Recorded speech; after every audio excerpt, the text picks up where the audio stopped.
Sebelum acara pemaparan, kita berdoa terlebih dahulu agar acara berjalan dengan lancar. Berdoa dengan agama dan keyakinan masing-masing, dipersilakan.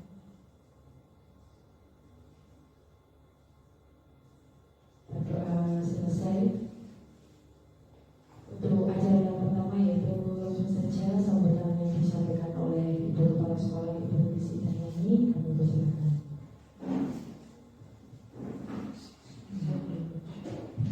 Assalamualaikum warahmatullahi wabarakatuh. Waalaikumsalam warahmatullahi wabarakatuh.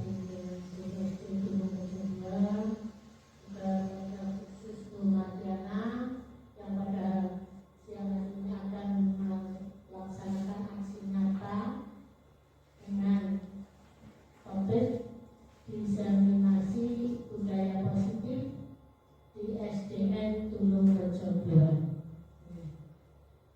Saya ucapkan terima kasih dan selamat kepada Bu Mardiana yang sudah berani ini membuat inovasi untuk teman-temannya, sehingga teman-teman dari keluarga besar SDN Tulung Rejo 2 nanti tidak segan-segan juga akan ikut membuat aksi nyata, karena kita tidak boleh jadi guru yang alergi perubahan. Jadi ini nanti mari kita perhatikan apa yang disampaikan oleh Ibu Mardiana, dan mudah-mudahan kita semua nanti dapat meniru inovasi sesuai dari harapan kurikulum Merdeka. Oke, Bapak Ibu, itu saja yang bisa saya sampaikan. Selanjutnya monggo Bu Mardiana, nanti apa saja yang disampaikan, insya Allah kami semua keluarga besar SD Tulung Rejo 2 ini mendukung dan akan mencontoh untuk membuat inovasi baru. Dan itu saya akhiri. Assalamualaikum warahmatullahi wabarakatuh.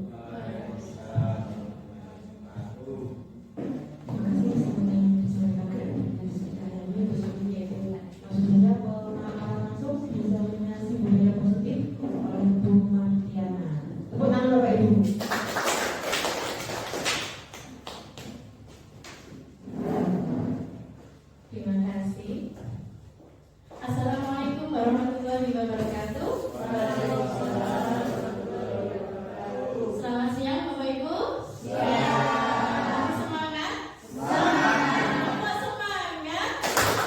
Semangat.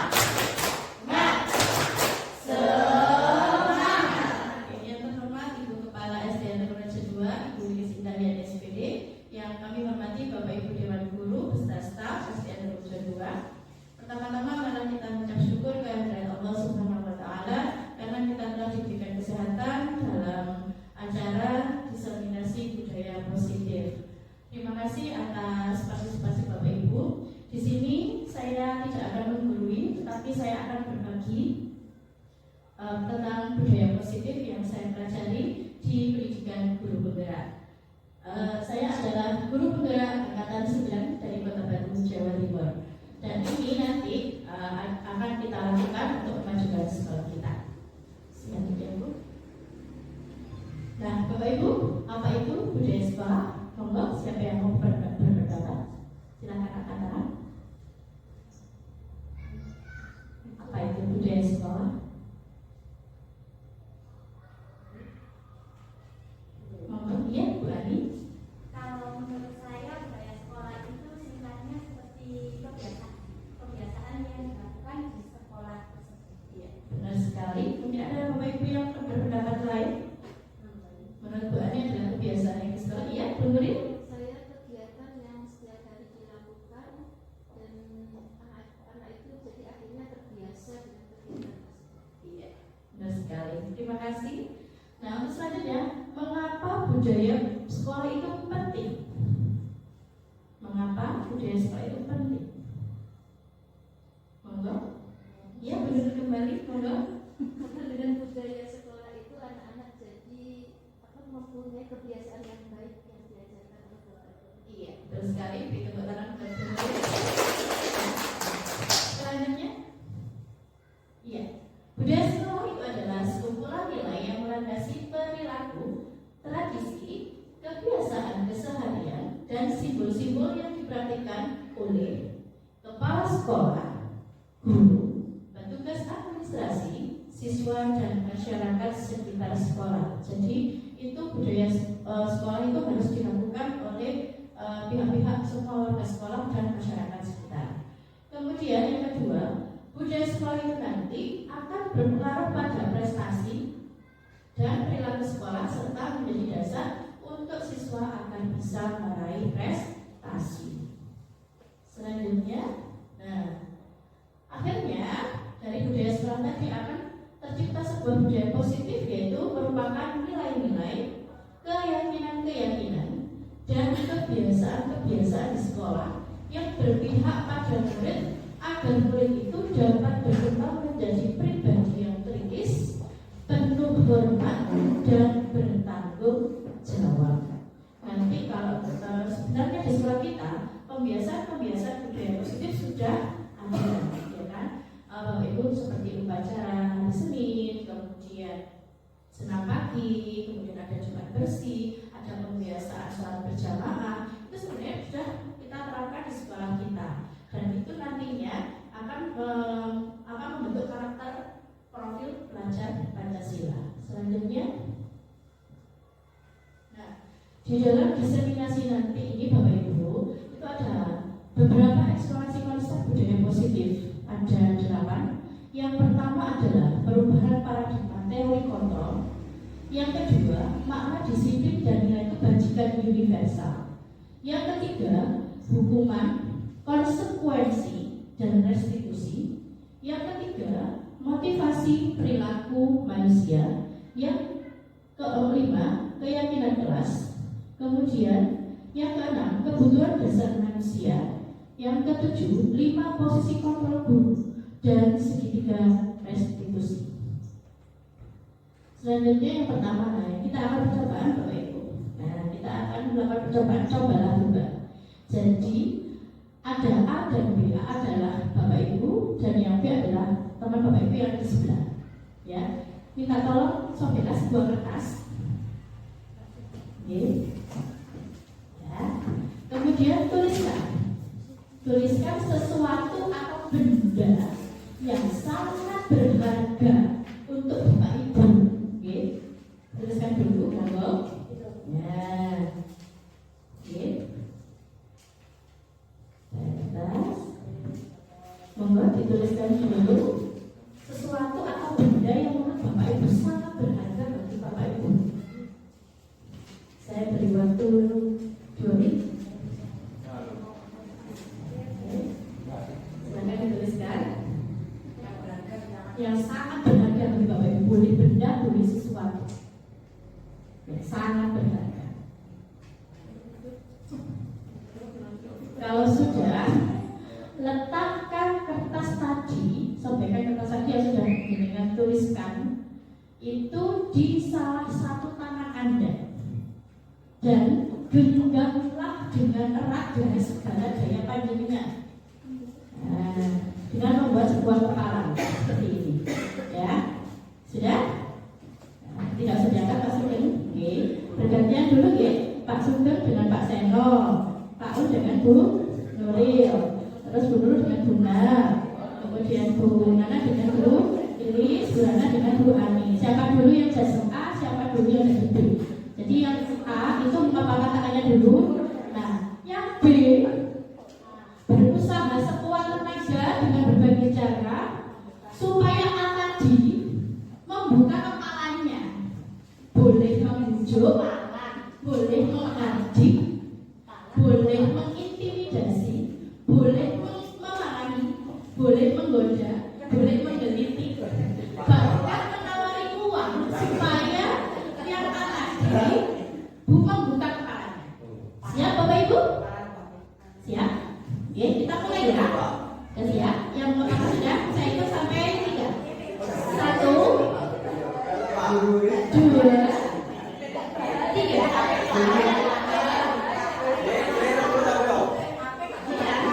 direbut dengan sekuat tenaga. Bagaimana caranya supaya bisa kepalanya terbuka? Kalau nggak terbuka ya nggak apa-apa. Iya. Ayo.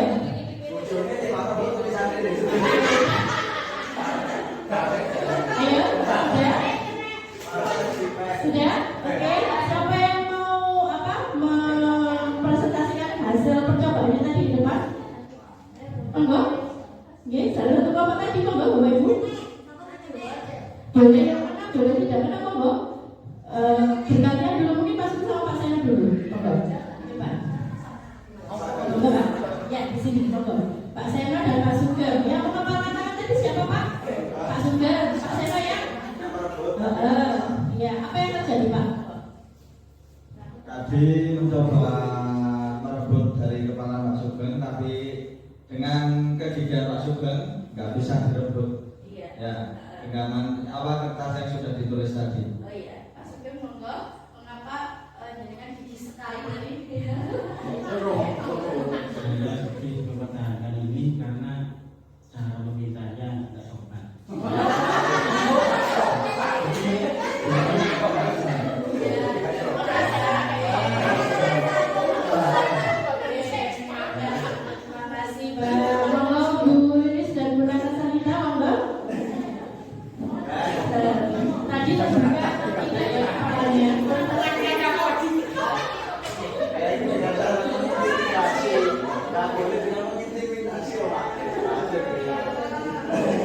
Terima kasih. Kalau saya tadi diminta bunga saya berikan karena anak buah saya dan saya nggak akan mempertahankan. Terima kasih.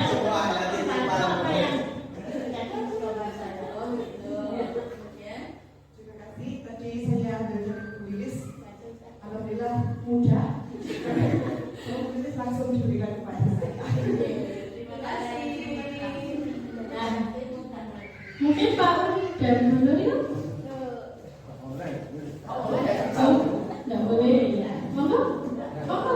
Bu Nur yang mengatakan tadi siapa Pak Un? Oh, Bu Nur.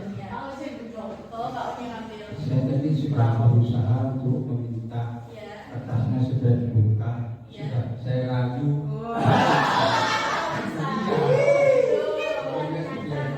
Iya, tak tahu merayunya kurang ragu.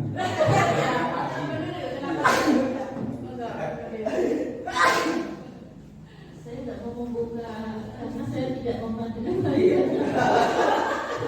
Sudah punya istri. Terima kasih Bapak Ibu dan teman-teman kita semua.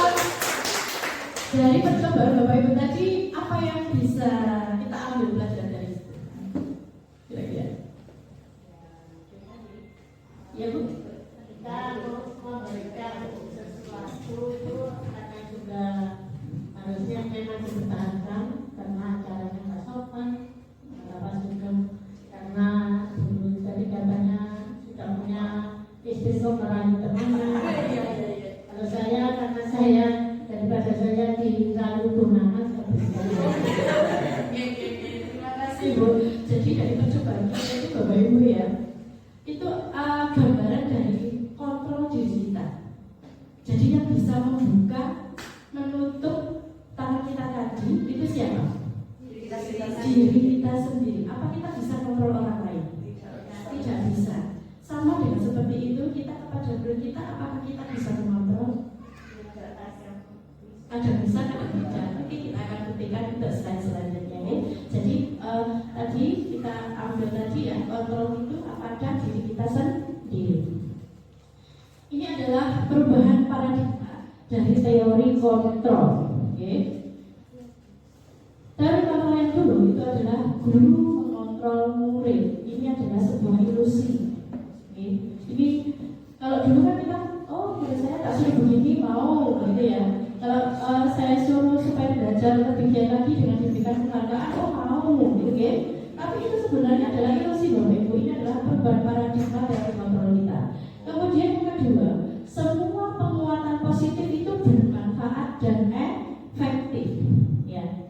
Contoh misalnya, ada anak yang biasanya kurang bisa memberikan pendapat. Terus akhirnya dia itu belajar mencoba memberikan pendapat, presentasi di depan, terus Bapak Ibu memberikan penguatan, bagus sekali, nanti ditingkatkan lagi ya.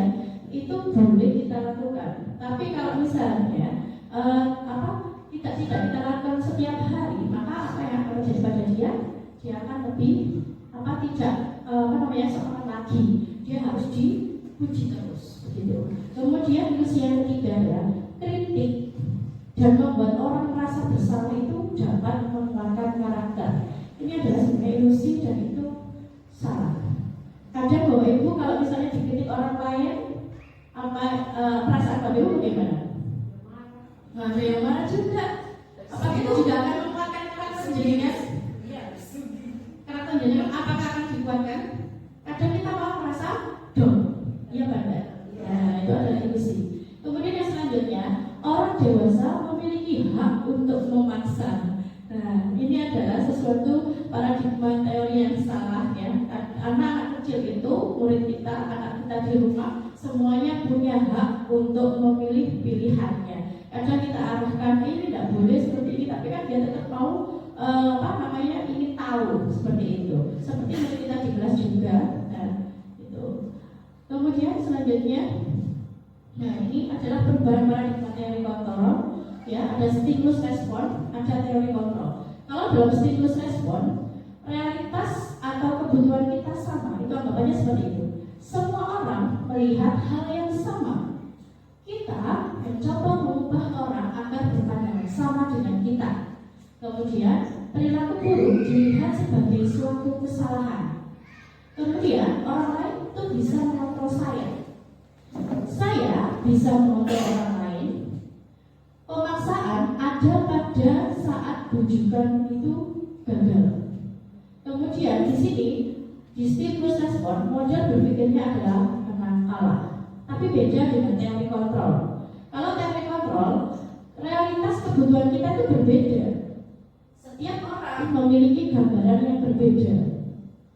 Kita berusaha memahami pandangan orang lain tentang dunia. Dan semua perilaku itu pasti memiliki tujuan. Kemudian hanya Anda yang bisa mengontrol diri Anda sendiri. Kemudian Anda tidak bisa mengontrol orang lain. Kemudian kolaborasi dan konsensus itu akan menciptakan pilihan-pilihan baru dan model berpikirnya adalah menang-menang. Selanjutnya, nah, coba Bapak Ibu, apa yang dimaksud atau makna dari disiplin menurut Bapak Ibu? Disiplin, monggo. Benar?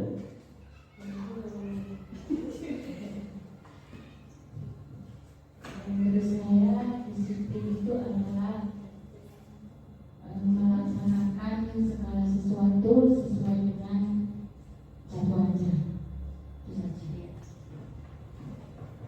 Terima kasih Guru, mungkin ada pendapat lain untuk disiplin. Ya Pak.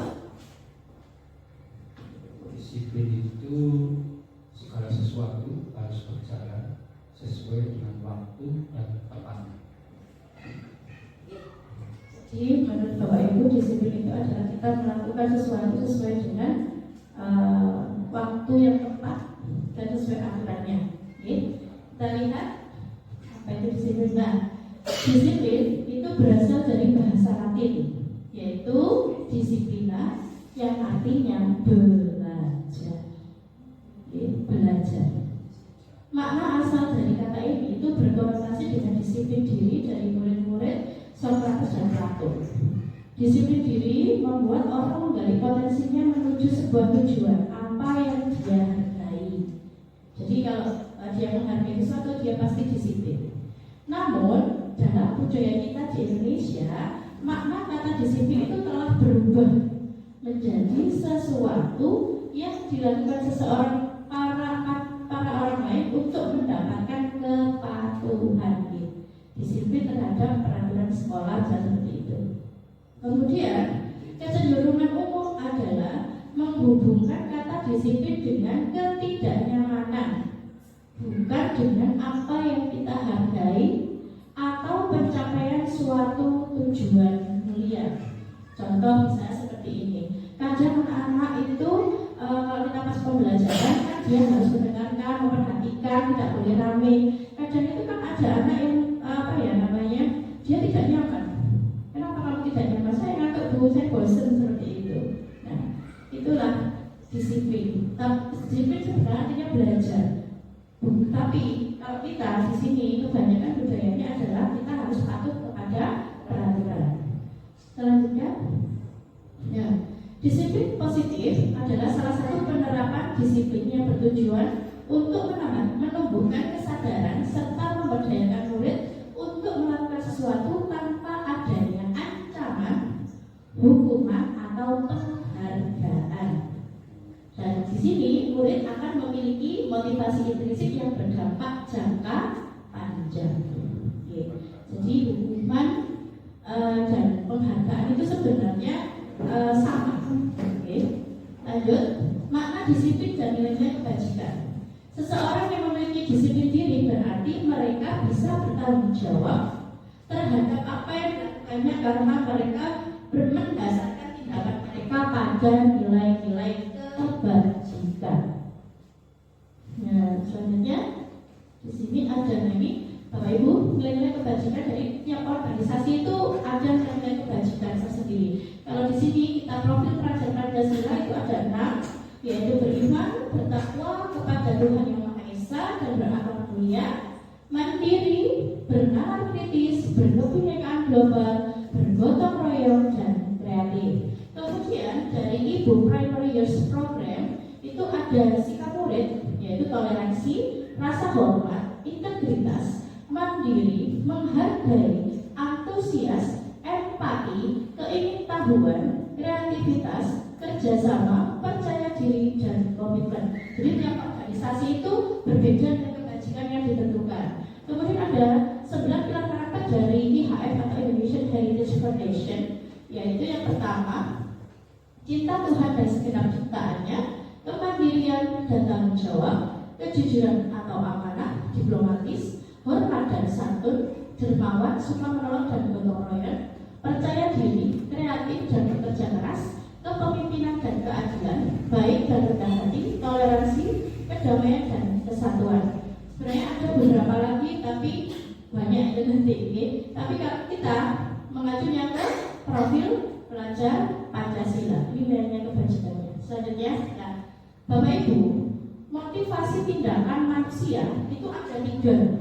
Yang pertama, untuk menghindari ketidaknyamanan atau hukuman.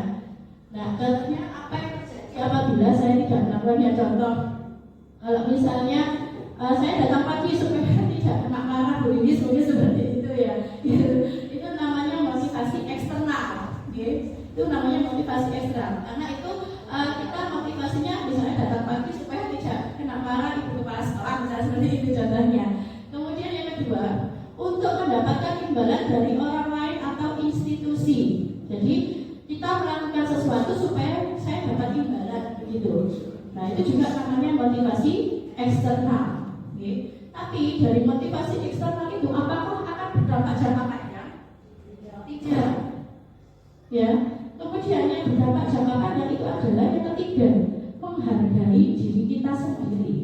Jadi kalau kita melakukan misalnya saya datang tepat waktu, berarti menghargai diri saya. Nanti saya akan jadi orang seperti apa? Nah, itu namanya motivasi internal dan ini tujuan dari disiplin positif. Nah, kita mengharapkan anak-anak didik kita bisa mempunyai motivasi intrinsik. Nah, ini Bapak Ibu bedanya hukuman, konsekuensi dan restitusi. Kalau hukuman itu nanti identitasnya kita akan mendapatkan hasil yang gagal. Tapi kalau kita kepingin identitas anak kita sukses, yaitu kita pakai konsekuensi dan restitusi. Kalau di dalam hukuman ada sesuatu yang menyakitkan harus terjadi. Kemudian tidak nyaman untuk murid untuk jangka panjang. Kemudian ada korban mendapatkan keadilan dan murid juga akan tersakiti. Tapi beda dengan konsekuensi dan restitusi. Kalau konsekuensi itu sesuatunya harus terjadi, tidak nyamannya itu tapi cuma jangka pendek. Kemudian korban bisa diabaikan, murid dibuat tidak nyaman, tapi cuma sementara, jangka pendek. Tapi beda dengan restitusi. Restitusi itu merupakan pilihan. Kita menguatkan murid untuk jangka panjang. Korban itu bisa dapat ganti dan murid akan mendapat penguatan. Selanjutnya, nah ini kemudian kalau dalam hukuman perilaku pasif agresif itu akan meningkat. Sistemnya tidak akan berjalan bila murid tidak takut. Selanjutnya, berlaku hanya pada sebuah institusi, tidak berlanjut pada kehidupan nyata. Kemudian ada perkataan seperti ini, peraturannya adalah sehingga kamu harus, dan murid itu biasanya akan membenci peraturan. Saya nggak mau capek, gitu ya. Kemudian kalau konsekuensi, penguatannya hanya bertahan dalam jangka waktu pendek, memerlukan monitoring dan supervisi terus-menerus dari seorang guru. Kemudian membantu penerapan mengikuti peraturan dalam masyarakat. Kemudian biasanya ada perkataan, apa peraturannya? Mampukah kamu melakukannya? Terima kasih, itu namanya konsekuensi. Kemudian dan murid itu akan menghormati peraturan, cuma jangka pendek aja. Tapi kalau restitusi, sebuah masalah dalam yang terjadi pada murid itu akan terpecahkan. Murid akan bertanggung jawab terhadap perilakunya, fokus pada pemecahan masalah. Biasanya kata-katanya seperti ini, apa yang kamu yakini, apa yang bisa kamu lakukan untuk memperbaiki masalah ini. Dan murid itu akan menghormati dirinya sendiri dan orang lain.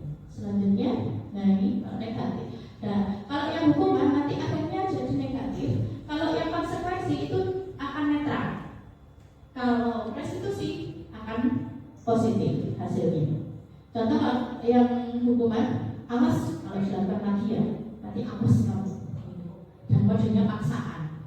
Kemudian mendorong menyalahkan diri dan konsep dirinya akan buruk. Dan murid itu akan belajar menyembunyikan kesalahan karena dia takut hukuman. Kemudian mencoba mengontrol, yaitu anak dengan penguatan negatif, yaitu membayar impas dengan kesalahannya. Selanjutnya untuk konsekuensi, contohnya lakukan apa yang saya katakan. Ini merupakan bentuk stimulus respon. Dia akan mendorong kepatuhan, konsep dirinya baik. Murid akan belajar taat peraturan dan mencoba mengontrol anak dengan penguatan positif. Tapi kalau restitusi, contohnya ini, apakah hal ini yang sesungguhnya ingin kamu lakukan? Ini masuk teori kontrol. Kemudian mendorong disiplin positif, konsep dirinya kuat, dan murid akan belajar memecahkan masalah. Dan anak paham bahwa dirinya itu yang memegang kendali kontrol untuk dirinya sendiri. Nah, ini nanti dampaknya kalau hukuman biasanya murid itu marah, merasa bersalah, rendah diri, kemudian mengasingkan diri, menyendiri, tiba-tiba tidak diharapkan atau sangat melukai, dan hukuman itu dibuat guru, kemudian menyakitkan. Kemudian kalau konsekuensi, anak akan kehilangan hak waktu jeda seorang diri. Kemudian sudah diketahui dan masuk akal, dan konsekuensi itu dibuat oleh guru dan murid.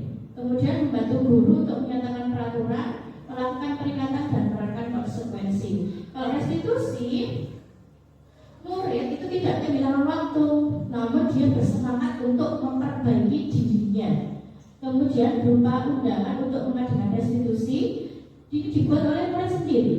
Dan ini menguatkan guru untuk menyebutkan keyakinan kelas, membimbing kerangka acuan dan berpikir restitusi untuk murid.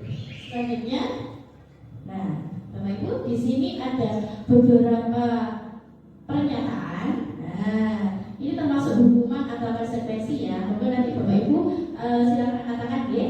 Nah, yang mau menjawab. Yang pertama, mencatat 100 kali di dalam buku kalimat saya tidak akan terlambat lagi karena dia terlambat ke sekolah. Jadi dia harus menulis 100 kali di dalam bukunya, saya tidak akan terlambat lagi, saya tidak akan terlambat, sampai 100 kali. Ini termasuk hukuman atau konsekuensi? Katakan dulu. Apa Bu? Hukuman. Bagaimana? Betul. Mengapa termasuk hukuman? Karena tidak nyaman. Kenapa? Merasa payah, apalagi? Merasa benci, apalagi?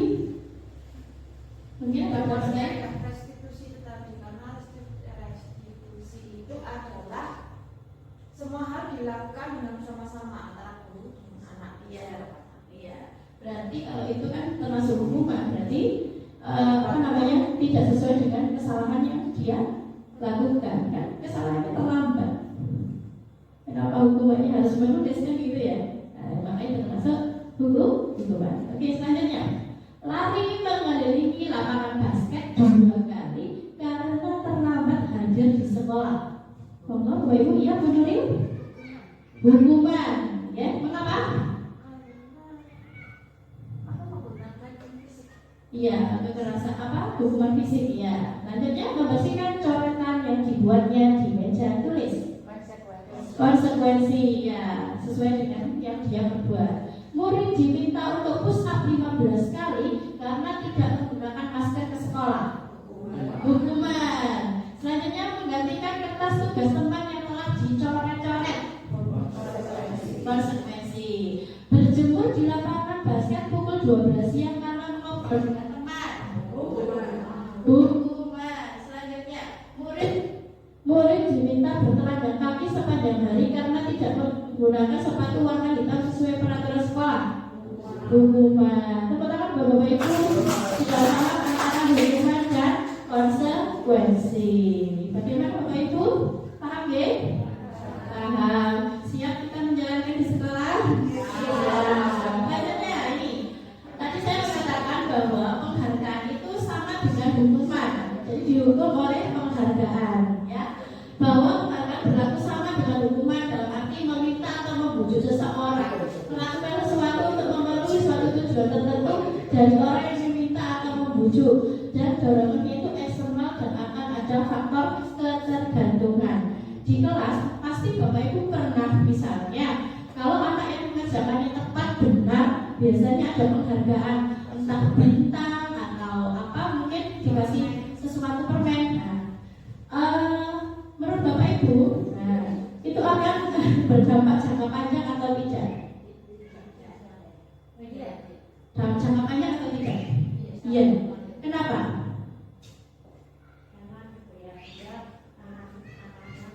Karena dia merasa bangga. Mungkin itu anggapannya dia akan akan ya lebih baik seandainya Bapak Ibu pada saat hari itu izin dan yang digantikan oleh guru lain. Ternyata guru yang lain itu tidak tahu bagaimana Bapak Ibu mengajar di kelas dan bagaimana memberikan penghargaan kepada mereka. Akhirnya ada anak yang pintar sekali dan tugasnya selesai dan benar sekali, tapi dia tidak dapat penghargaan. Ini apa yang terjadi ya Bapak Ibu? Kecewa. Iya, kecewa.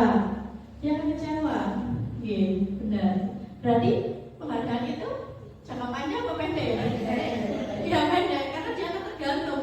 Oh, biasanya aku sama Bu Nuril itu dikasih bintang, ternyata Bu Nuril nggak masuk. Sekarang sama Pak Un, saya nggak dikasih apa-apa.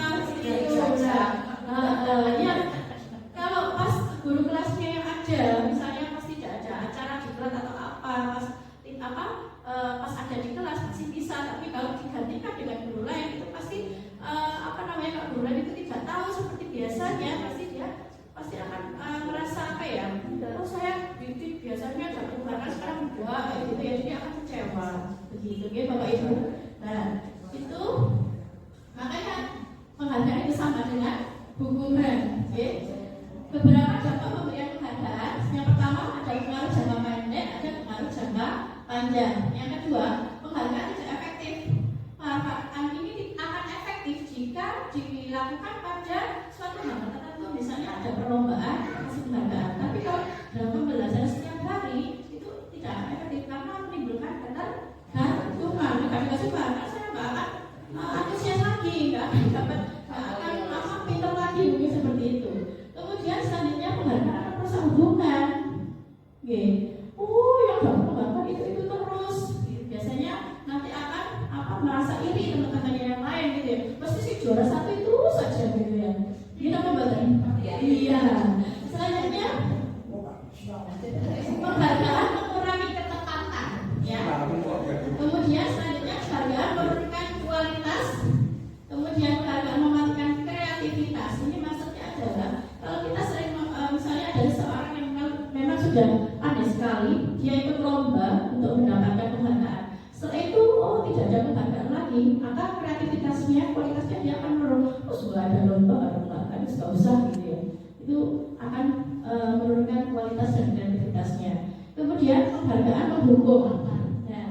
Jadi menghukum itu seperti ini Bapak Ibu. Misalnya ada siswa yang pandai dalam melukis, biasanya dia dapat juara 1. Kemudian pada saat suatu perlombaan, ternyata dia tidak dapat juara 1. Apa yang terjadi? Iya, dia nangis, dia akan kecewa sekali itu. Jadi dia juga dapat hukuman juga. Aku kok nggak bisa dapat juara 1 seperti itu. Selanjutnya penghargaan mengurangi motivasi intrinsik. Jadi motivasi dalam dirinya itu dia akan berkurang. Saya mau melakukan ini karena biar saya dapat penghargaan seperti itu ya. Tapi kalau nggak dapat saya tidak mau. Nah itu namanya motivasi intrinsiknya dia berkurang. Oke.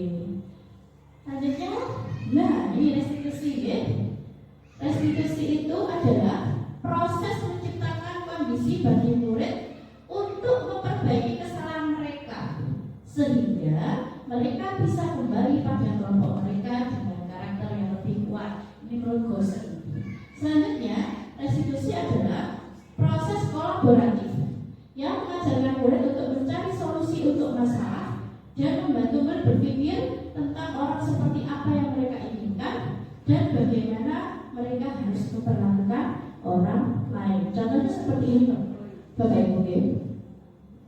Misalnya, hubungannya dengan kesepakatan kelas. Ya, misalnya kita di kelas sudah ada kesepakatan tidak boleh mengejek orang lain gitu ya. Itu kita sudah sepakat, ternyata ada yang melakukan hal seperti itu. Nah, yang kita lakukan adalah kita memakai restitusi, menyadarkan mereka. Nanti kita belajar segitiga restitusi di belakang, ya.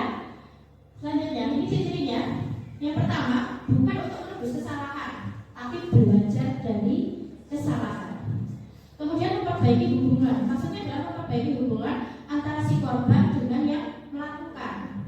Kemudian tawaran, kita menawarkan, bukan paksaan. Kemudian restitusi itu menuntut untuk melihat ke dalam diri. Kemudian restitusi itu mencari kebutuhan dasar yang mendasari tindakan. Kemudian restitusi sendiri adalah cara yang paling baik. Restitusi fokus pada karakternya, bukan tindakannya.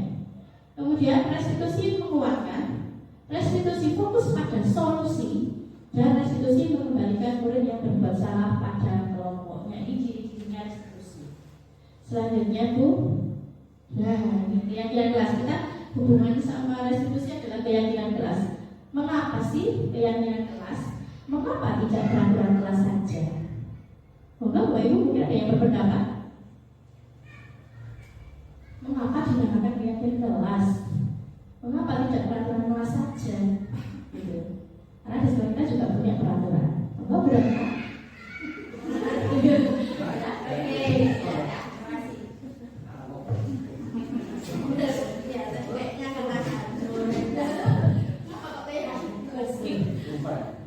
Mengapa keyakinan kelas? Mengapa tidak peraturan kelas? Kalau menurut pribadi saya, kalau saya meyakini, ya, saya akan melakukan dengan setulus hati, sesuai dengan pemahaman keyakinan nanti dan juga perilaku itu setulus hati. Tapi kalau peraturan bisa saja kita tulis, tapi kita tidak meyakini dan kita nanti tidak akan selalu menerapkan. Bisa saja kita nanti tidak melaksanakan bahkan kita nanti melanggar peraturan tersebut. Tapi kalau keyakinan kelas itu asalnya dari hati.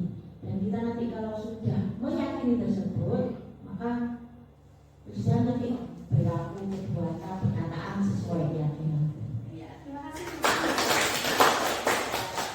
Terima kasih, jawabannya sangat tepat sekali ya. Dan kalau kita yakini dari keyakinan kelas kita, keyakinan kelas itu maksudnya di dalamnya itu ada isinya nilai-nilai kebajikan. Kenapa tidak peraturan? Nanti kalau peraturan itu kita harus ada ketidaknyamanan tadi. Nah, coba Bapak Ibu itu ada. Mengapa kita memiliki peraturan tentang penggunaan helm pada saat mengendarai kendaraan roda 2 atau kendaraan bermotor? Untuk apa? Kok ada peraturan kita harus pakai helm? Iya, melindungi kepala. Berarti untuk keselamatan. Jadi keselamatan itu adalah nilai kebajikannya supaya selamat. Selanjutnya, mengapa kita memiliki peraturan tentang penggunaan masker dan cuci tangan setiap saat. Untuk apa? Kesehatan. Jadi kesehatan itu adalah nilai kebajikan yang kita yakini. Kalau kita tidak yakin ya kita nggak usah pakai masker. Oke, lanjut.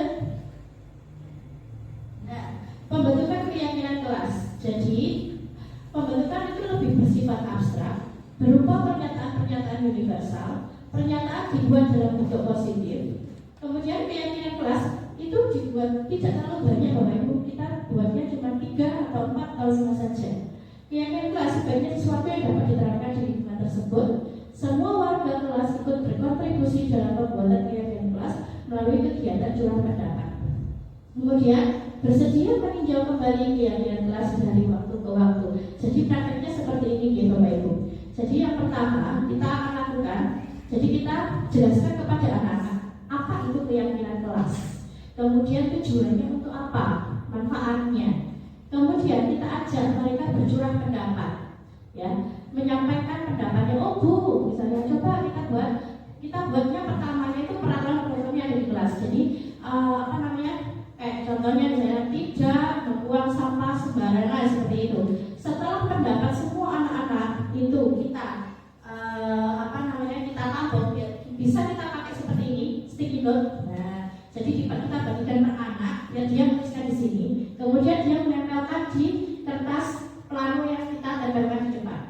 Kemudian setelah itu dari semua itu kan banyak kata-kata yang negatif kita ubah ke positif. Contoh, tidak membuang sampah sembarangan. Jadi kata tidak itu kita harus hilangkan. Biar jadi positif berarti apa? Membuang sampah pada tempatnya. Misalnya seperti itu. Tidak boleh mengejek teman. Berarti berbicara yang sopan. Kemudian apa lagi? Meminjam barang milik teman sesuai izin. Misalnya seperti itu. Terus misalnya kayak tidak berkata sopan, meminta izin dulu. Nah, itu kan sudah satu nilai kebajikan apa Bapak Ibu? Saling menghormati dan menghargai. Jadi setelah kita ubah ke nilai-nilai yang positif tadi, kita kata-kata yang sama atau kalimat yang sama kita satukan menjadi satu nilai kebajikan. Contoh tadi seperti berkata sopan, kemudian minta izin dulu untuk meminjam barang kepada teman, seperti itu. Nah, itu masuk ke saling menghormati dan menghargai. Nah, setelah buat keyakinan kelas itu tadi sudah dapat nilai kebajikannya. Nah, itu baru kita print terus ditandatangani oleh para siswa semua. Itu. Siap Bapak Ibu membuat keyakinan kelas? Ya. Kita akan lakukan ya. Nanti kalau untuk di kelas 1, mungkin kalau kesulitan kan masih baru ya. Itu dari peralihan TK itu bisa mungkin dari ikrar, jadi dihafalkan dulu gitu. Kalau di kelas mungkin kelas 3, 4, 5, 6 itu mungkin sudah mulai bisa. Selanjutnya di contohnya keyakinan kelas 1 contoh, setiap anggota kelas perlu belajar, setiap anggota kelas perlu senang, setiap anggota kelas perlu melakukan tugas, setiap anggota kelas perlu saling menghargai, setiap anggota kelas perlu merasa aman. Ini yang di kelas 1. Jadi cukup kita buat sedikit saja supaya mereka bisa hafal dan mengingat. Selanjutnya keyakinan kelas 5 contohnya selalu bersikap positif, senantiasa menjadi diri terbaik, percaya dan menghormati orang lain serta barang miliknya, berkomitmen terhadap tugas, senantiasa membantu. Mungkin dari sini Bapak Ibu ada yang mau ditanyakan? Iya Pak.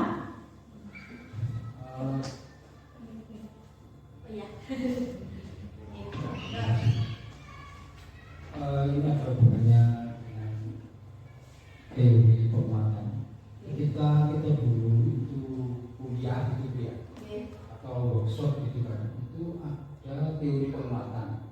Jadi segala sesuatu itu harus diberi penguatan. Kalau misalnya sudah berbuat baik, diberi penguatan positif. Kemudian ketika ada hal yang kurang baik atau pelanggaran, diberi penguatan negatif. Nah, selanjutnya ketika itu diterapkan, itu kita kan terus sudah menerapkan seperti itu ya, menurut teori Nabi. Terus sekarang terjadi perubahan paradigma, ya, paradigmanya berubah, otomatis segala sesuatunya yang terkait dengan hal-hal yang dulu itu harus dirubah. Kemudian ini pernah kita coba dari pengalaman, memang kita rasakan itu ada semacam perlu adanya perubahan. Itu ketika kita memberikan motivasi itu, motivasi yang hubungannya dengan penguatan itu kan mulai istilahnya tingkat rendah ya. Tingkat rendah itu namanya anak itu motivasinya ya kayak gitu, kalau nggak bermain nggak mau ngerjakan kan itu motivasi kan kelas rendah. Nah kita kan bisa memaklumi bagaimana anak-anak itu kan mau ngerjakan kalau dikasih permen, kalau nggak dikasih permen nggak mau ngerjakan. Nah kita bermain kan gitu istilahnya. Mungkin apakah itu masih bisa berlaku atau mungkin diubah total dalam hal hubungannya dengan mungkin paradigma baru yang mungkin kita ada paradigma baru yang kita boleh itu. Terima kasih. Terima kasih atas pertanyaannya, Mbak. Kalau zaman saya sekolah dulu memang motivasi itu kan kita diberikan sebenarnya anak kecil kalau mau nulis dikasih permen seperti itu. Tapi kan kita sudah tahu dampaknya itu kan cuma pendek. Kalau nggak kasih permen dia nggak mau nulis. Nah, berarti kan dia motivasinya masih eksternal, intrinsiknya belum keluar. Kita ubah totalnya itu gini Pak, kita bertahap. Jadi bertahap dulu. Kan kita tidak bisa langsung kita ubah total karena dia nggak mau nggak mau nulis, misalnya nggak usah dikasih permen, coba dia nulis apa enggak. Ternyata dia tetap nggak mau nulis, jadi tidak diubah total dulu Pak. Jadi pelan-pelan kita ubah, kita beri hadiah dulu. Gitu. Mungkin tulisannya bagus, saya coba tulis yang lebih rapi lagi, gitu. Ditingkatkan lagi, mungkin seperti itu Pak. Jadi kita harus kita ubah pelan-pelan, gitu. Ini karena paradigma baru dan ini penelitian dari William Gosset itu tadi. Mungkin sudah puas Pak Umar? Ada pertanyaan lain Bapak Ibu? Ya, kita bertahap Pak.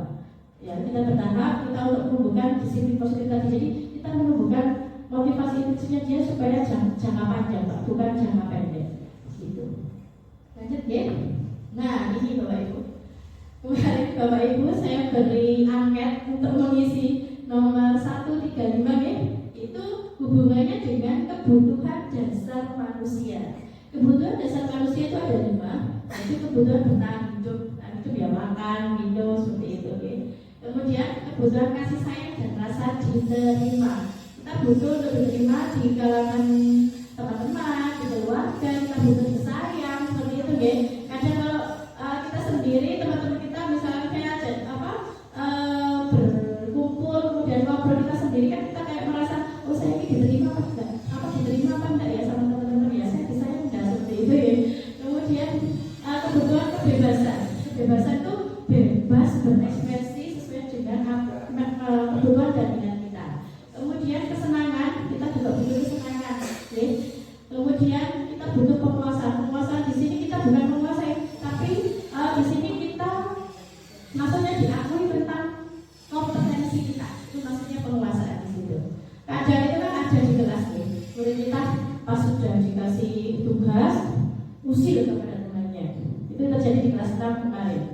Kemudian Gilang itu duduk di belakangnya Reno, kemudian di sebelahnya itu ada Dika. Nah, ternyata si Gilang itu melempar Reno dengan butiran penghapus yang sudah dipotong-potong. Terus kemudian saya tanya dengan menggunakan restitusi tadi Bapak Ibu, ternyata apa alasannya? Alasannya hanya kepingin membuat Reno senang. Jadi kebutuhan kesenangan dia itu belum terpenuhi ternyata. Tapi Reno-nya malah marah gitu.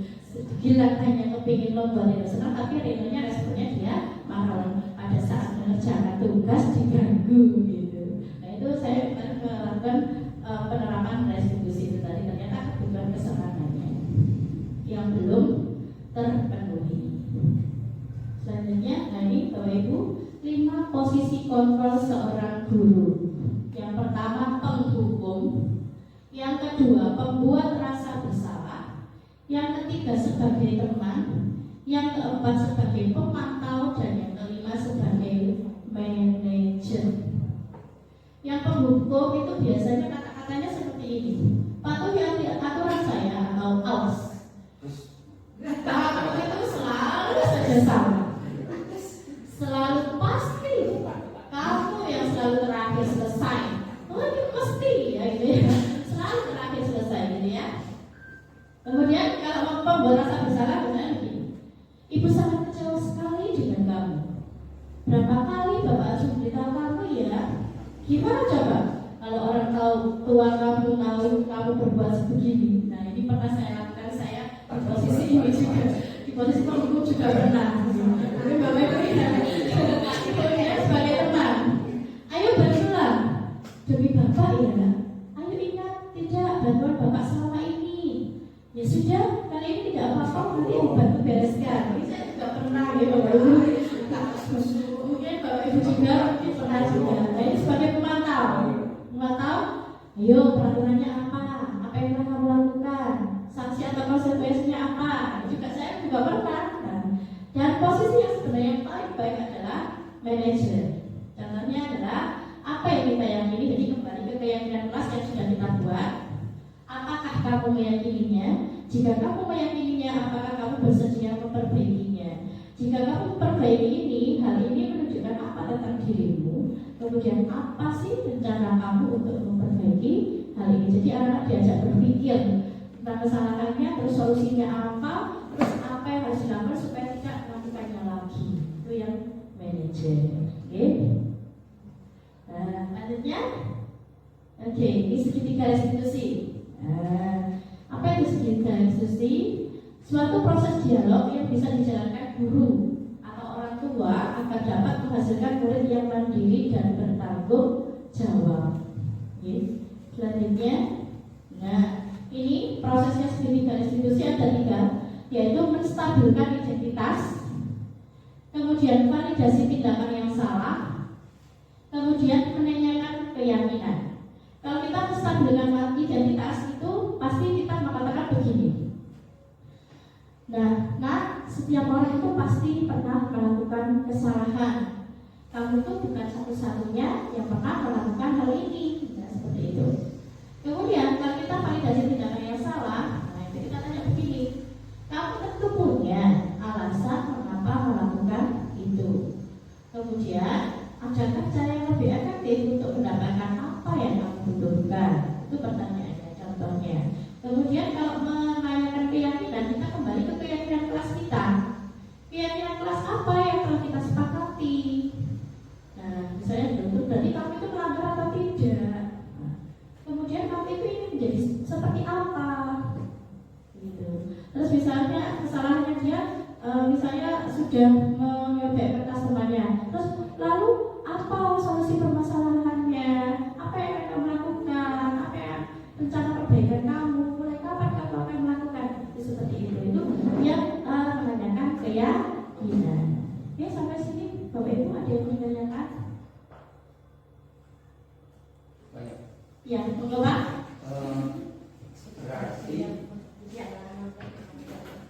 Berarti intinya segala peraturan itu berdasarkan komitmen bersama, sehingga ketika terjadi suatu pelanggaran itu memang kita kembalikan kepada komitmen bersama. Apakah itu yang dimaksud? Betul Pak. Jadi keyakinan kelas itu kita buat bersama murid Bapak Ibu, bukan kita buat sendiri. Jadi mereka pendapatnya apa, kita biar mereka nulis, lalu kita tuntun, karena guru itu tugasnya adalah menuntun untuk ke arah nilai kebajikannya. Terus kalau sudah kan kita sepakati bersama komitmen tadi, terus ditandatangani. Kalau ada yang melanggar ya udah kita bicarakan bersama, terus konsekuensinya apa, seperti itu. Jadi kita mengajak anak-anak, kita sudah berkeyakinan kelas, kalau kita melakukan kesalahan berarti kita harus apa, pengennya seperti apa. Jadi dia belajar untuk bertanggung jawab, begitu. Kalau kemarin itu yang sudah saya lakukan kepada kelas 6 untuk praktek, itu akhirnya mereka bisa menemukan solusinya. Oh, saya kalau seperti ini kayak kelas ini yang saya langgar, berarti saya harus seperti apa, seperti itu. Nah ini videonya. Rifa, kamu tahu mengapa ibu panggil ke sini? Iya Bu, saya tahu karena saya datang terlambat. Tadi kamu berangkat jam berapa? Jam 7 Bu. Jam 7. Kemudian di sekolah kita masuknya jam berapa? Jam 7 Bu. Oke, Rifa, kira-kira kalau kamu berangkat jam 7, kemudian di sekolah kita itu juga masuk jam 7, apakah kamu sudah datang tepat waktu? Tidak Bu, saya terlambat. Oke, Rifa, setiap manusia itu pasti pernah melakukan kesalahan. Ibu pun juga pernah terlambat seperti kamu. Namun, kali ini ibu tidak akan memarahi kamu, tetapi kita akan mencari solusi supaya kamu tidak terlambat lagi. Iya Bu. Nah, Rifa, kamu tuh pasti punya alasan mengapa kamu datang terlambat.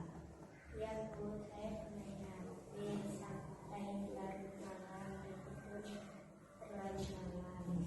Sehingga saya terlambat. berarti Rifa itu datang terlambat karena kamu kesiangan akibat bermain HP. Nah, sekarang kegiatan kelas kita itu apa ya Rifa di kelas kita? Tanggung jawab, menghormati, datang tepat waktu. Iya, di kegiatan kelas kita itu tadi Rifa sudah sesuai belum dengan kegiatan kelas kita? Belum. Keyakinan kelas kita apa yang belum sesuai tadi? Datang tepat waktu. Datang tepat waktu. Berarti kamu melanggarnya itu ya. Oke, kalau begitu rencana apa yang akan kamu lakukan supaya kamu tidak terlambat lagi? Kita pernah nyampe, kamu pagi dan kamu tidur tidak terlalu lama. Oke, mulai kapan kamu akan lakukan? Oke, terima kasih Rifa. Kalau kamu sudah punya rencana untuk memperbaiki apa yang sudah kamu lakukan tadi dengan supaya tidak terlambat lagi ke sekolah. Terima kasih. Saya doakan kamu menjadi anak yang disiplin.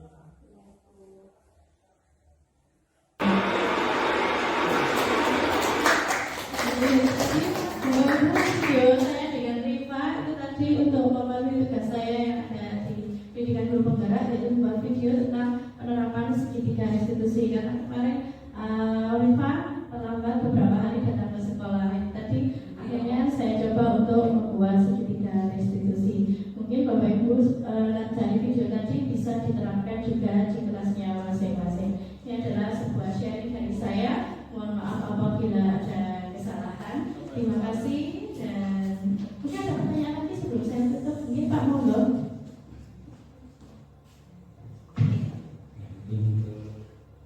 Keyakinan kelas. Untuk keyakinan kelas saya kira tidak bisa ya dibuat anak itu 1-2 hari baru yakin. Ya, saya kira ini butuh waktu yang lama. Mungkin kelas 1 buat keyakinan kelas seperti itu mungkin nanti timbul atau dampaknya atau munculnya mungkin di kelas 2 mungkin ya. Kerjaan saya. Ya. Jadi tidak bisa instan. Terima kasih. Terima kasih atas jawaban dari Pak Sugeng. Memang Bapak Ibu, keyakinan kelas itu tidak bisa kita lakukan secara instan 1 atau 2 hari, 3 hari itu mereka akan disiplin. Karena yang di kelas 6 sudah saya buat keyakinan kelas itu pun harus bertahap dulu. Jadi seperti piket kelas itu ya begitu. Sudah ada jadwalnya, kadang dia tidak piket seperti itu kan. Saya harus mengingatkan setiap hari. Nah, tapi itu memang tugas kita bagi seorang guru. Kita harus mengingatkan setiap hari agar mereka mempunyai budaya atau disiplin yang positif. Memang dampaknya yang diinginkan adalah tidak jangka pendek Pak Bu. Jadi harus jangka panjang. Nanti di kelas 1 sudah ada keyakinan kelas kita, kemudian tapi belum bisa dia terapkan. Mungkin di kelas 2 baru dia akan berubah mungkin seperti itu. Begitu. Nah, semoga kedepannya karena sebuah pendidikan itu hasilnya tidak instan. Mungkin nanti atau 10 tahun ke depan baru kita akan lihat hasilnya seperti itu. Mungkin ya kan itu kalau sudah kita buat di kelas nanti kita harus sosialisasikan juga kepada wali murid juga. Wali murid, jadi mereka itu kalau sudah kita ajak untuk disiplin positif atau kita menumbuhkan budaya positif, tidak hanya di sekolah saja, tapi nanti di rumah diharapkan juga seperti itu. Makanya kita juga kalau kita sudah bagikan kelas kita, kemudian kita sosialisasikan juga kepada wali murid, begitu. Jadi nanti sejalan di sekolah sudah diajari tentang disiplin positif, di sekolah juga harus. Kadang kan anak-anak kalau sudah di sekolah disiplin positif di rumah orang tuanya tidak mengajarkan. Jadi kita harus kolaborasi dengan wali murid supaya tercipta suatu disiplin positif baik di rumah maupun di sekolah dan dimanapun mereka berada. Gitu Bapak Ibu. Mungkin ada lagi yang lain? Oke, Bu Lilis.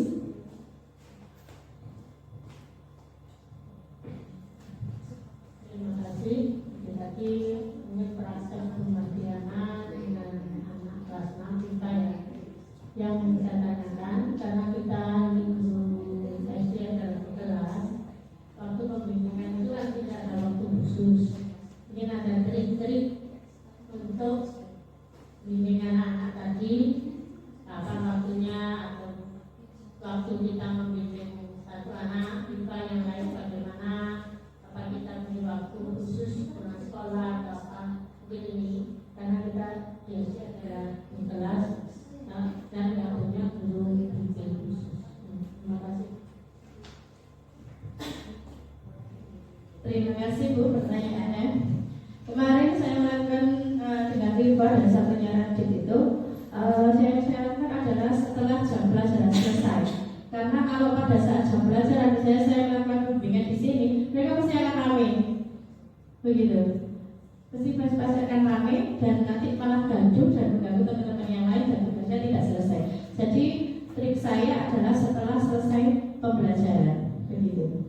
Jadi setelah yang lainnya pulang baru kita lakukan, begitu. Kita waktu khusus, jadi nggak sampai lama Bu, kita paling 10 sampai 15 menit, gitu. Nggak terlalu lama. Jadi kalau anak besar enak bisa dibimbing seperti itu. Kalau pada saat jam pelajaran kita panggil misalnya ke kantor, itu nanti menyita waktu dia belajar, begitu. Terima kasih. Monggo.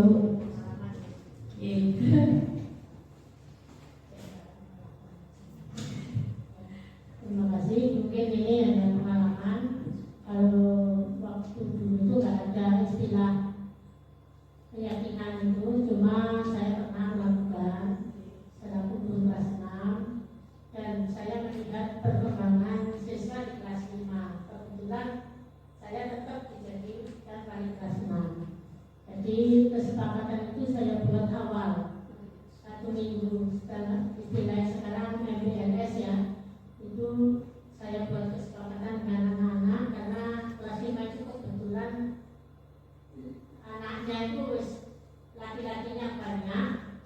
Nah di situ saya buat kesepakatan awal masuk kelas 6. Jadi di minggu pertama saya buat. Tapi kalau dulu namanya tata tertib. Jadi kita buat tata tertib kelas dengan kesepakatan dari anak-anak.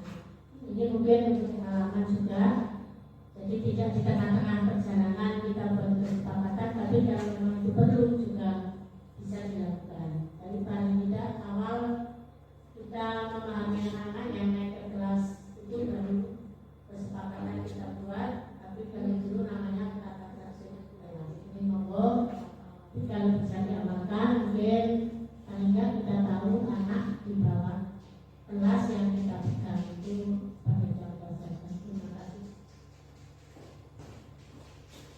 Terima kasih Bu Lis, memang benar Bapak Ibu, kita membuat KKS itu sebenarnya pada awal sebelum kita melakukan pembelajaran awal tahun ini. Pada saat KKS benar sekali karena ini di pendidikan guru penggerak saya ini kan di tengah-tengah semester nih, dan saya harus melakukan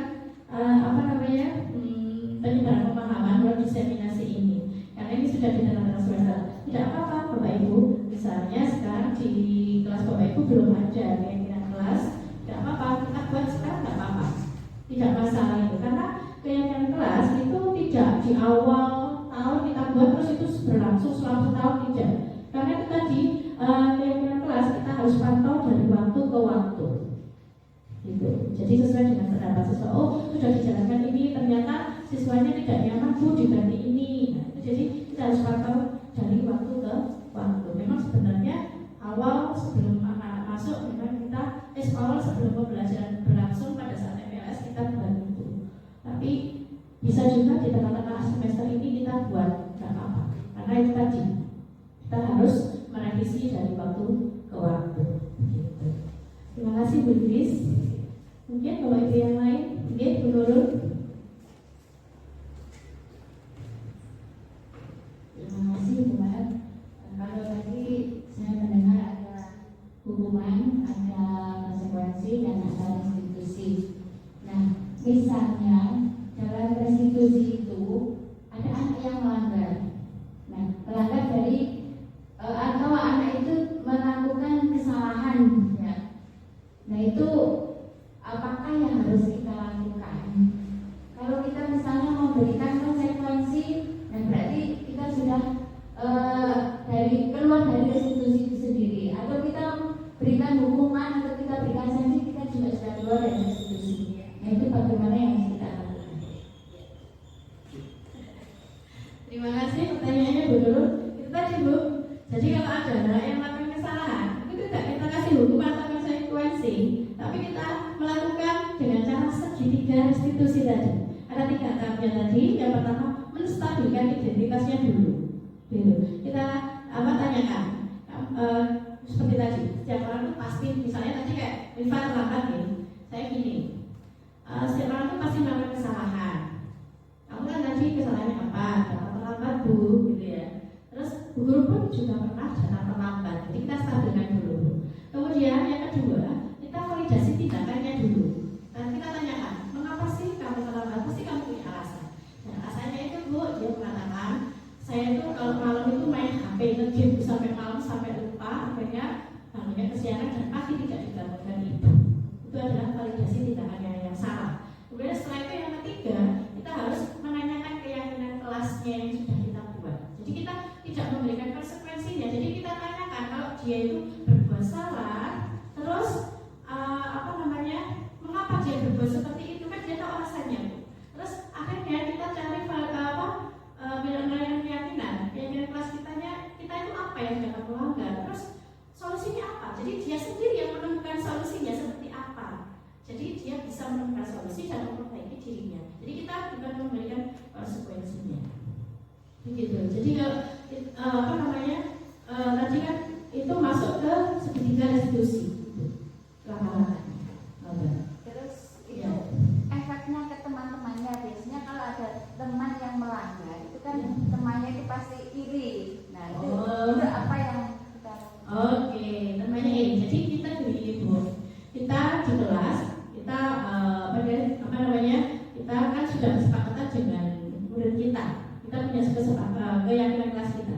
Jadi gini, kita jelaskan kepada mereka bahwa kalau kita menangani suatu permasalahan itu tidak langsung kita berikan konsekuensi. Jadi kita harus tanyakan dulu mengapa, apa sih kesalahannya, apa sih alasannya. Jadi mereka itu juga bisa menerapkan dengan teman-temannya. Kalau mereka berbuat salah misalnya dalam kerja kelompok, yang 3 orang sukanya misalnya tugas kemarin itu ada tugas seni budaya di kelas saya itu. Dalam satu kelompok ada 5 orang. Yang 3 orang ini pengen lagu Soleram, yang 2 ini tidak mau karena sulit, ya, pakai pianikanya sulit. Nah, terus apa yang terjadi? Akhirnya mereka berantem di HP. Ya. Kemudian besoknya ada salah satu anak itu bilang ke saya. Terus akhirnya apa yang saya lakukan? Jadi satu kelompok itu saya dudukkan, kemudian saya tanyakan apa sih permasalahannya. Dia biar cerita dulu apa yang sebenarnya. Begitu. Setelah itu, nah, terus kalau dalam tugas kelompok tidak ada kesepakatan. Nah, padahal hari ini kamu sudah harus tampil, kan sudah saya beri waktu sekitar 2-3 minggu untuk latihan. Padahal hari itu kamu harus tampil. Nah sekarang teman-teman tapi kelompokku yang belum siap. Terus bagaimana? Bu, apa namanya? Kalau saya nggak tampil bagaimana? Kalau nggak tampil ya berarti tidak dapat nilainya, saya gitu. Terus gini, sekarang kamu saya beri waktu 5 menit untuk diskusi dengan kelompok kalian. Tentukan lagu yang kalian sepakati dan harus sudah apa namanya, hari ini juga kamu sudah harus bisa tampil. Terus lagu apa yang bisa kamu mainkan? Apakah boleh sama dengan kelompok yang boleh? Yang penting kan nanti penampilannya yang beda. Saya seperti itu. Terus akhirnya setelah saya beri waktu 5 menit untuk diskusi, akhirnya sudah sepakati, oh lagu dulu Pak Jol, ya sudah. Sekarang saya beri waktu 5 menit untuk latihan, saya gitu. Karena teman-teman yang lain itu sudah apa namanya, presentasi, ya, presentasi musik dan lagu yang ditampilkan.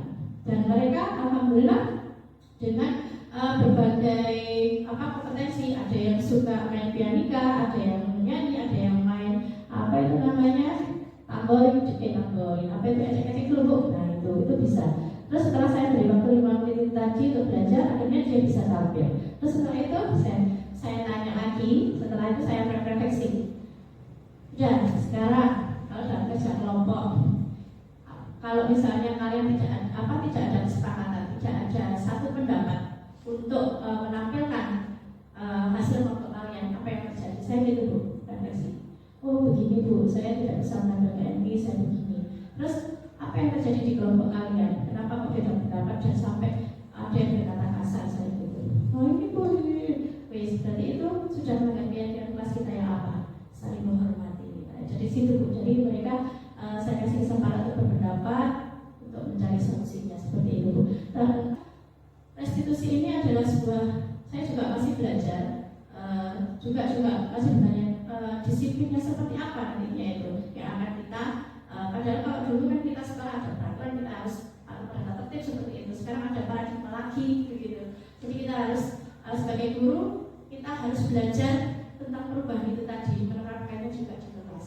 Gitu Bu. Bagaimana Bu Nurul? Terima kasih. Iya sama-sama. Itu yang sudah saya terapkan di kelas. Kemarin juga gitu. Saja kayak nggak piket begitu.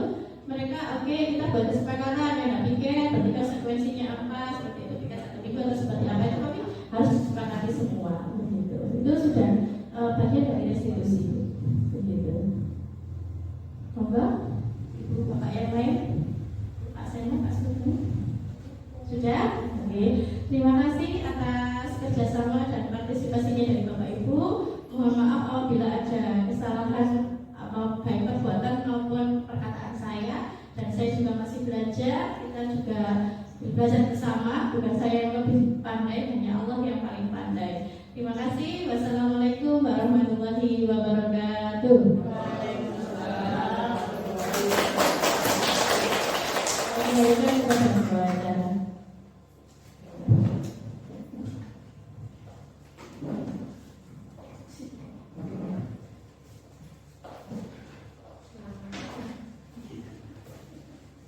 Terima kasih kami sampaikan kepada Ibu Martiana. Tepuk tangan sekali lagi untuk Ibu Martiana yang sudah sangat luar biasa mengamalkan tentang apa sih itu disiplin. Terus kemudian kita juga tahu mengenai bagaimana cara kita membuat keyakinan dalam suatu kelas, baik kelas kelompok kecil maupun kelompok besar. Nah, saya dapat untuk Bu Martiana ini. Beli bebek di Pekanbaru. Hari ini kita belajar hal yang baru. Terima kasih Bu Martiana. Dua saja sudah 1/4 jam sudah sangat luar biasa. Ilmunya sudah sangat luar biasa juga kita terima. Mudah-mudahan ilmu yang baru ini bisa kita terapkan sama-sama di sekolah dengan tujuan yang baik. Semoga sekolah tercinta kita, sekolah SDN Jawa 2 makin mantap, kita bisa menjadi pemimpin yang sangat luar biasa untuk anak-anak. Dengan berakhirnya pemaparan dari Bu Martiana, adalah kita sama-sama juga menutup acara pada kegiatan hari ini.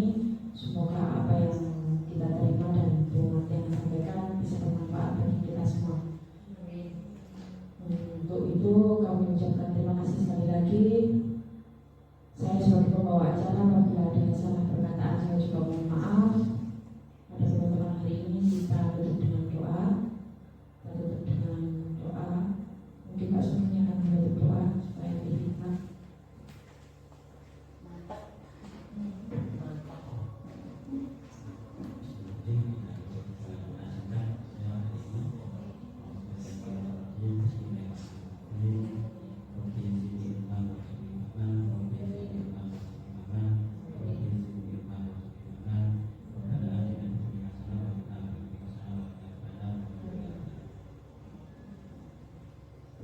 Terima kasih. Untuk itu saya ucapkan wassalamualaikum warahmatullahi wabarakatuh.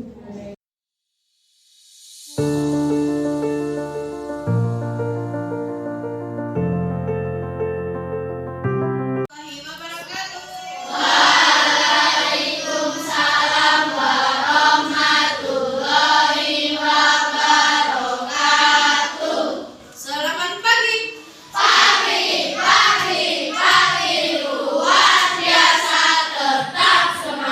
Oke, tepuk 1.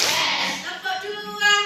Tepuk 3. Tepuk 4. Tepuk 5.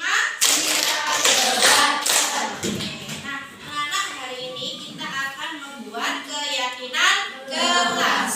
Nah, apa itu keyakinan kelas? Siapa yang sudah tahu? Silakan teman-teman. Ya, peraturan kelas, apa lagi? Ada jawaban lain? Nah, keyakinan kelas itu adalah kesepakatan yang dibuat oleh guru dan murid, ya, supaya tercipta kelas yang bagaimana? Yang nyaman, yang aman dan menyenangkan. Jadi kita buat keyakinan kelas itu, maka saya sebagai guru dan anak-anak sebagai murid harus apa? Menaati. Sanggup? Siap? Oke, sekarang ibu akan bagi sticky note. Silakan tulis di sticky note peraturan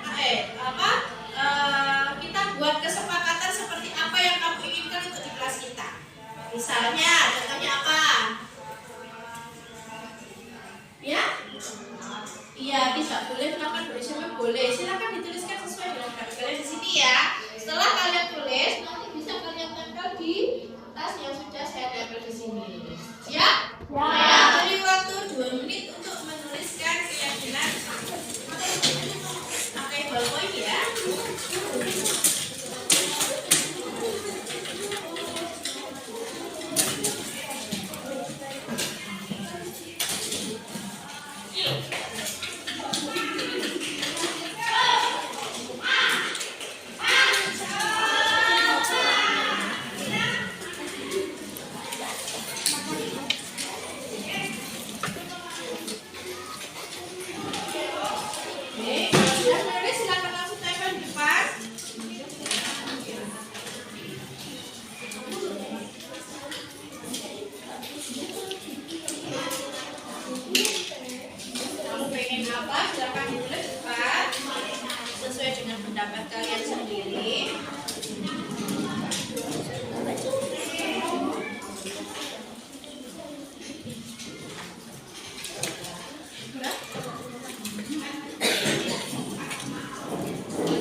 Setuju.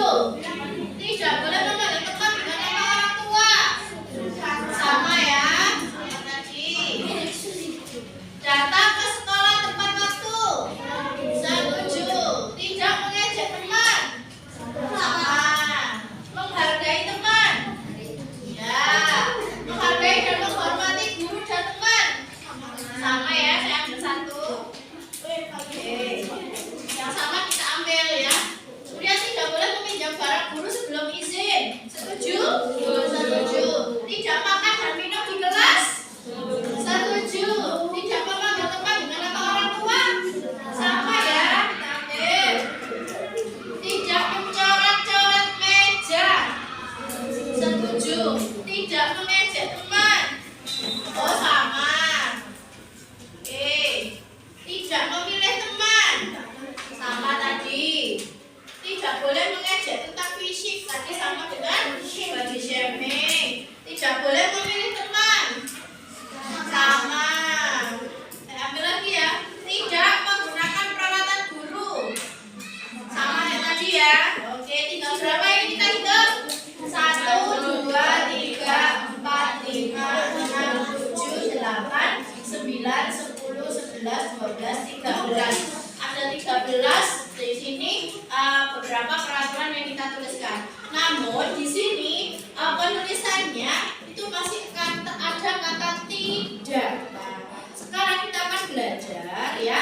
Belajar kita membuat kesepakatan. Kata tidak tadi kita ubah menjadi kata-kata yang positif. Nah, contoh misalnya tidak mengejek teman, kemudian tidak melakukan body shaming, terus menghormati guru. Nah, itu kita bisa jadikan satu menjadi apa ya?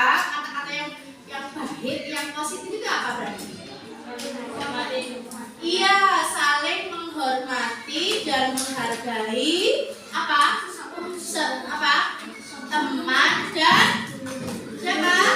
Guru ya. Oke, kita minta tolong ya. Berarti kita akan tuliskan. Ya, siapa yang mau bantu menuliskan? Siapa yang mau bantu? Nagita, ya tuliskan. Apa tadi? Saling menghormati dan menghargai. Saling menghormati dan menghargai antara guru dan murid serta murid dengan murid ya. Kita ambil ya yang ini ya. Didahulukan bullying itu masuk di situ apa tidak ya? Sudah masuk. Izin kepada guru masuk. Angkat tangan saat guru menjelaskan masuk juga di situ ya. Kita ambil. Tidak boleh mengejek. Terus ini ya. Oke. Terus yang kedua, datang ke sholat tepat waktu. Setuju enggak? Setuju ya? Tidak. Oh, ini sudah positif atau belum? Sudah, karena tidak ada kata tidaknya. Tidak membuang sampah di kelas sama tidak mencatat meja ini hubungannya sama apa? Sama? Kebersihan. Berarti kita buat keyakinan kelas kita apa? Kata-kata yang positifnya. Iya, menjaga kebersihan kelas. Coba dibantu guru menuliskan.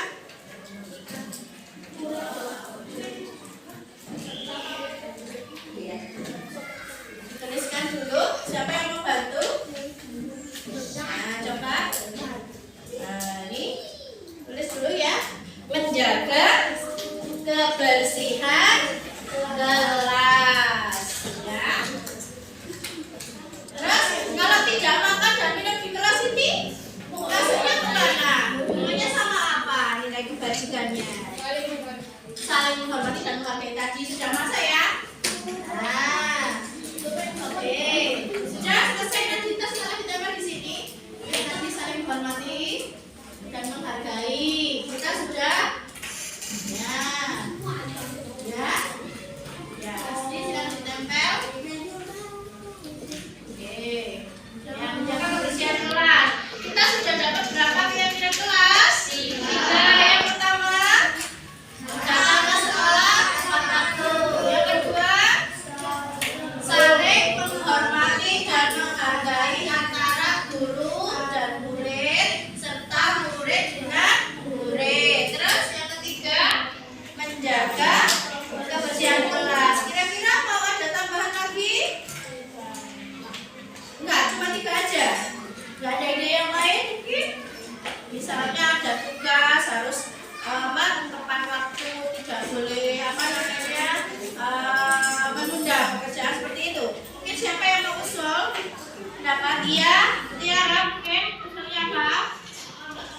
Tidak, ada lagi? Yang lain? Sudah 3 jam kesepakatannya? Cukup? Cukup itu? Cukup? Udah bebas tugas misalnya? Kalau ada tugas, iya mengerjakan tugas tepat waktu itu hubungannya sama apa? Sikap yang bagaimana? Disiplin, ya. Terus sama apa? Sama apa?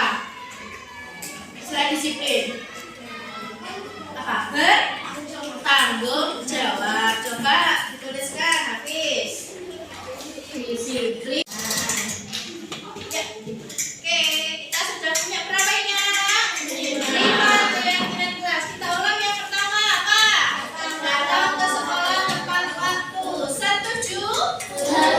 Yang kedua, saling menghormati dan menghargai antara guru dan murid serta murid dengan murid. Setuju? Mas, setuju? Jaga kebersihan kelas. Setuju. Disiplin. Disiplin dalam hal apa saja? Mengerjakan tugas tepat waktu. Terus apa lagi? Melaksanakan piket. Apa lagi? Kalau mengerjakan PR, gimana? Kemudian bertanggung jawab. Bertanggung jawab di sini seperti apa? Ya, mengerjakan tugas tepat waktu. Apa lagi? Melaksanakan tugas yang sudah diberikan. Oke, kita sepakat? Oke, kalau kita sepakat, oke, kita ulang lagi keyakinan kelas kita ada berapa? 1. Datang tepat waktu. 2. Saling menghargai dan menghormati. 3. Menjaga kebersihan kelas. 4. 5. Bertanggung jawab. Oke, kalau sudah, saya minta tolong anak-anak untuk menandatangani kesepakatan keyakinan kelas kita yang sudah kita buat berurutan dari sebelah sini, ya. Bawa ballpoint, silakan tandatangani di sini. Oke. Ya, 4. 1, 2, 3. Silakan maju. Yuk. Dari sebelah sini, silakan ditandatangani di sini, ya. Di sini tandatangani. Ya. Oke, cepat lanjut. Maju. Bergantian tanda tangannya. Lanjut. Ya.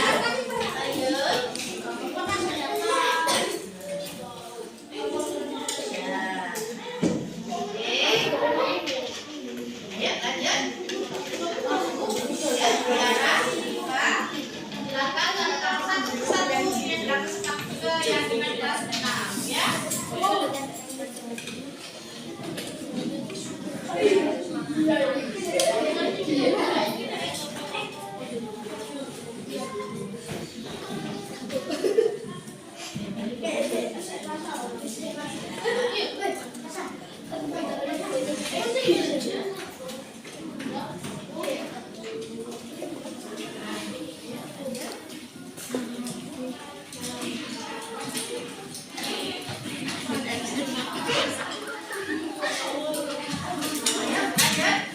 Kemudian yang selanjutnya, ya, tanda tangan.